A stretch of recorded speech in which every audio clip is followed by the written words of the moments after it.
Hey coaches, what's going on? It is Coach Beast here with another video. Have a really good one for you today.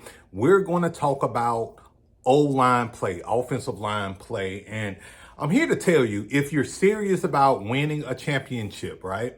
If you're serious about having a winning season, you have to focus on your offensive line. This is a huge mistake that I see a lot of coaches make on the youth football level.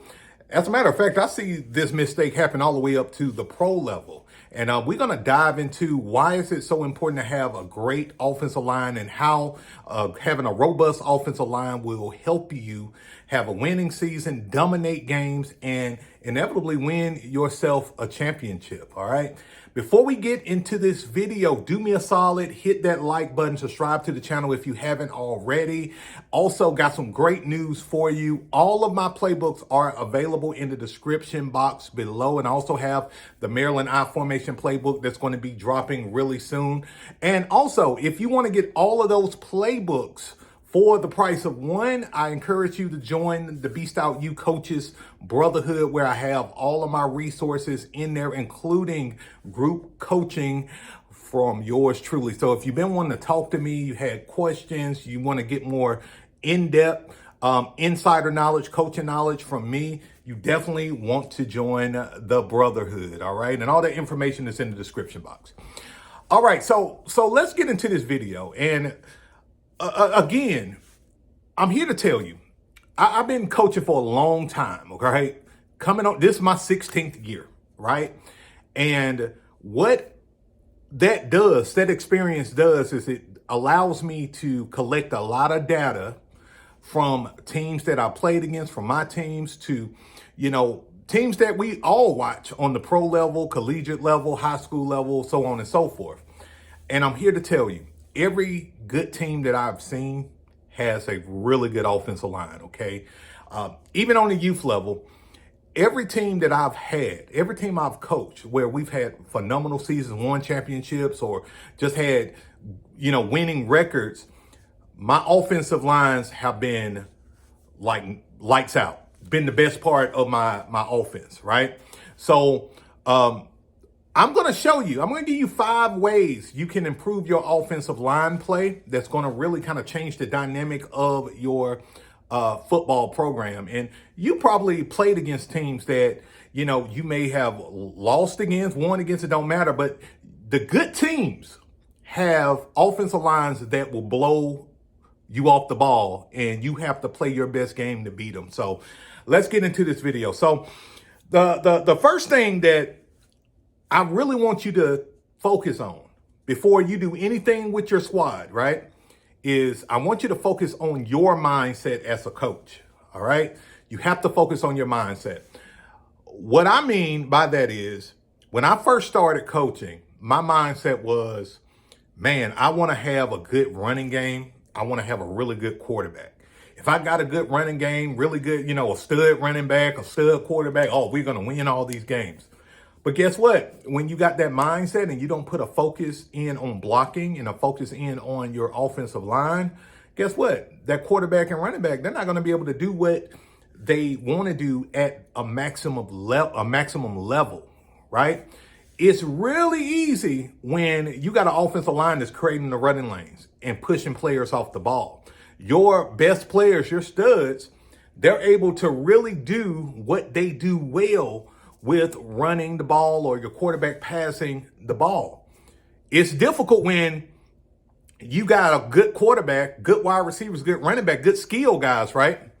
But your offensive line suck in, the quarterback don't even have time to run the play. That's a problem. So the first thing you need to think about, coach, is when I start this season, I'm going to have the best blocking team in the league. You need to have that signed, sealed, and delivered, right? And if you're a defensive-minded guy, look, this is something I always say as well. I always want to have the best offensive blocking team and the best tackling team in the league. I want those 2 best things in the league, okay? And then we leave everything else on the table, right? Because, especially on the youth level, we always have, at least that one stud player, at least one that can put up points for you. right?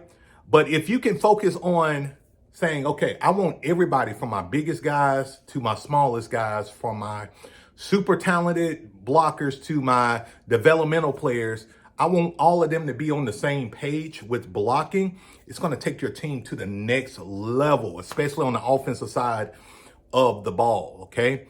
And then number two, once you buy into this mindset, this philosophy, right? You want to make sure that you are teaching your kids the proper techniques, okay? I'm not going to get deep into the drill talk today, the technicalities, but this is what I do when it comes down to teaching technique, okay?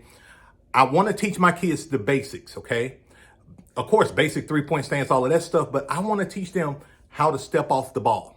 I want to teach them how to utilize their footwork to get off the ball, to get leverage, okay?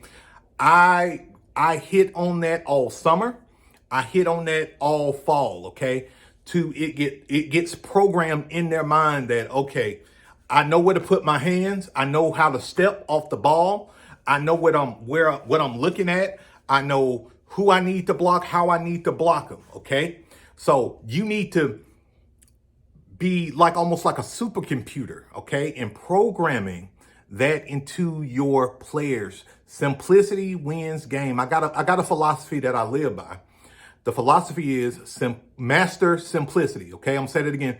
Master simplicity. I tell my kids this on the first day of practice. We're gonna be the team that masters simplicity. Okay, that is extremely important, because if your kids don't master simplicity, what's going to happen is you're going to find yourself in a really tight game, a really good game. And the team that's going to win is going to be the most fundamentally sound team of the two. I've seen it happen time and time again. And I've lost games in the past where I may have that one player that try to go rogue and try to be a hero. And it costs us the game because they're just not fundamentally sound. They have a undisciplined moment, and it just costs them. All right. So number three, and this is how you kind of reinforce this, mastering the simplicity mindset in your players. You want to work on individual work at scale. Okay. Individual work. And I'm going to talk about this a little bit. One thing that I love doing in my practices is I want to set my kids up to experience failure at practice, okay? I want to put them in adverse situations where, they experience, man, I can't blow this kid off the ball, or man, my hand placement is not right. One thing that I do that has been golden for me in my program is I will have my offensive linemen go against two defensive linemen. And they have to make not only a physical decision, but a mental decision on who they're going to block, or if they get knocked on their butt, how fast they're going to get up. Like, I have them experience getting dominated at practice. So guess what? When the games happen, that doesn't face them. They have faced that level of adversity before at practice. So when the games happen, it's light work for them. And so I'm always doing, 2-on-1 drills, 2-on-3 drills, teaching my kids how to down block, things of that nature. And I'm going to say this before I go to number 4, because I think this is going to kind of help you as well. What you want to do with your players is, if you can increase the IQ of your players, man, they'll start talking to each other and knowing, okay, I'm going to go second level on this one. I'm going to pull, let's down block. You can dominate. And look, I know this is not a blocking scheme video, but I'm here to tell you, if you say, okay, I just want to run the beast offense and I want to down block. All I want to do is down block. I don't want to do outside zone, wide zone, inside zone. I don't want to do none of that stuff. I just want to teach my kids how to down block. If you master simplicity, down blocking will win you a hell of a lot of games. All right. My team won the championship down blocking 80-90% of the time. The only rule that was added into my down blocking concept is just, if nobody's in your inside gap, go second level, get to a linebacker, right? That was like and it's still one of my, tried and true philosophies that I teach my teams. Now, this year with my teams, we're going to be doing a lot of outside zone, inside zone, wide zone. We're going to do a lot of these concepts, experiment with them, play with them. And it's just going to make our offensive line that much more dynamic. But if you are a coach that says, man, look, I just want to teach my kids how to down block, that is perfectly fine. You just have to teach them to master simplicity, okay? Master the basics. All right, this goes into number 4. Teamwork, okay? Teamwork drills, okay? I'm going to be frank with you. Nowadays, what I love to do with teamwork drills is we're scrimmaging, okay? We're scrimmaging. I may have my guys do 5-on-5 if you got enough players to do that. Or, if you don't, do 3-on-3. Basically, it's kind of the opposite of the individual drills. I don't put them on in an adverse situation per se. With the team drills, I'm matching them 2-on-2, 3-on-3, 4-on-4, 5-on-5. And I'm trying to see if my offensive line doing what they're supposed to do, right? At practice. So when we get into like a full-blown scrimmage where it's like a, 11-on-11, of course, they're going to execute and they're going to dominate. And we're able to coach the kids up according to how they perform in doing that, And I'm telling you, if you notice, I set different tiers, right? We got the individual drills, we got the team drills, and then we have the scrimmages, right? That's how I develop my players. I teach them how to be accountable for their own individual assignments. Teach them, Nick Saban loves to say, do your job. I teach them how to do their job as an individual very effectively, okay? Once they know how to do their job individually, now I'm teaching them how to do their jobs collectively as a team, as a unit, and to hold each other accountable. And and when you do it like this, no kid gets left behind, okay? Like a lot of coaches make, and you probably made the mistake, I made this mistake early in my career where, there's a kid that may not be as talented, and what I call a developmental player that needs a lot more development. I don't leave them out of the drills. I'm coaching them up so they can be better. And that's the signs of a good coach. Coach your developmental players up. So if you was to plug them in, to getting playing time, or if a kid, God forbid, get injured, you can put that kid in and he's still able to do his job effectively. Okay. That's the beauty of having very effective online play. And then number 5, and this is the last one. And guys, I'm pumped about this stuff. I don't know if you can tell I'm pumped. If you're getting value out of it, again, hit that like button for me. I really appreciate it, and subscribe to the channel. Also, if you got any questions about what I'm talking about, please let me know. Put it in the comments. All right. All right. Number 5, reps. Getting the reps in. So once the kids learn their individual, drills, their team drills, now I have them scrimmaging. I have them running the plays, and we do reps at scale, okay? I believe that mastery comes with repetition. And so the more and more you can literally do reps, do plays when I say do reps, do plays, run your plays at practice. Don't matter, defense or offense. You run your plays at practice, get them more comfortable running them, get them more comfortable doing things. Subconsciously, it's just programmed in them to do the right thing, okay? That's how you develop discipline. That's how you develop really good players. That's how you develop a really solid team that's really hard to beat. And, one thing about me, every year, my goal is never to win a championship. Believe it or not, Coach Beast, it's never my goal to win a championship. My goal every year is to have the best offensive blocking team and the best tackling team in my league, because I've researched the data, and the data shows if you have the best blocking team and tackling team in your league, you got about a 90% chance of going to the championship or very deep in the playoffs. It's that important.